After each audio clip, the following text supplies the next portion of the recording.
Hi friends, இன்னைக்கு என்னோட டே எப்படி போச்சுன்னு பார்க்கலாமா? இன்னைக்கு நான் தலைக்கெல்லாம் குளிச்சுட்டு எங்க கிளம்பிட்டு இருக்கேன்னா சர்ச்சுக்கு போகிறதுக்கு தான் கிளம்பிட்டு இருக்கோம். பூ வச்சுட்டு அப்படியே சர்ச்சுக்கு கிளம்பியாச்சு. பூ வச்சாலே ஒரு ஹாப்பினஸ் தன்னாலே வந்துருது, ஏன்னே தெரியல. அவ்வளோ ஹாப்பினஸ் வருது பூ வைக்கும்போது. அதுக்கப்புறம் அப்படியே நானு, மம்மி, என்னோட தங்கச்சி 3 பேரும் நாங்க அப்படியே கிளம்பி சர்ச்சுக்கு கிளம்பி போயாச்சு. போயிட்டு அங்க சர்வீஸ் அட்டன் பண்ணி முடிச்சுட்டு வெளியில போலான்னு கிளம்பியாச்சு. அப்புறம் டிஎஸ்எஃப் ரோடுக்கு தான் வந்திருந்தோம் அங்க ஷாப்பிங் பண்றதுக்கு. எந்த கடைக்கு போறதுக்குன்னு சூஸ் பண்ணிட்டு போயாச்சு. உள்ள போயிட்டு ட்ரெஸ் செலக்ட் பண்ணி எடுத்துட்டு பில் பே பண்ணிட்டு வெளியில வந்தாச்சு. வெளியில வந்துட்டு ஏதாவது சாப்பிடலான்னு பிளான் பண்ணோம். அப்போ டோனி அண்ட் கைக்கு ஆப்போசிட்ல வந்து ஒரு சூப் கடை இருந்துச்சு, அங்க வந்தாச்சு. அங்க வந்து நாங்க மாட்டுவால் சூப் ஒன்று வாங்கியிருந்தோம். அதுக்கப்புறமா பொரிச்ச சிக்கன் வந்து 200 சிக்கன் வந்து வாங்கியிருந்தோம். அப்புறம் எனக்கு வந்து சிக்கன் எனக்கு கொஞ்சம் சாப்பிடணும் போல இருந்துச்சு, அதனால திருப்பியும் எக்ஸ்ட்ராவே ஒரு 100 சிக்கன் வாங்கி வாங்கி சாப்பிட்டோம். பில் பே பண்ணிட்டு அங்கிருந்து கிளம்பியாச்சு. என் தங்கச்சிக்கு ஸ்லிப்பர் எடுக்கணும்னு சொல்லியிருந்தா, அதுக்கு ஒரு 2 3 கடை பார்த்தோம். எதுவுமே பெருசா அவளுக்கு பிடிக்கல, செட்டும் ஆகல. அதனால அப்படியே திருப்பி சரி வீட்டுக்கே கிளம்பி போயிடலான்னு கிளம்பி போனோம்.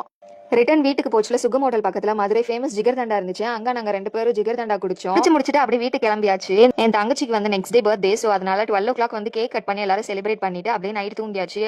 நாளைக்கு ஒரு vlogல பார்க்கலாம். டாடா பை பை, see you.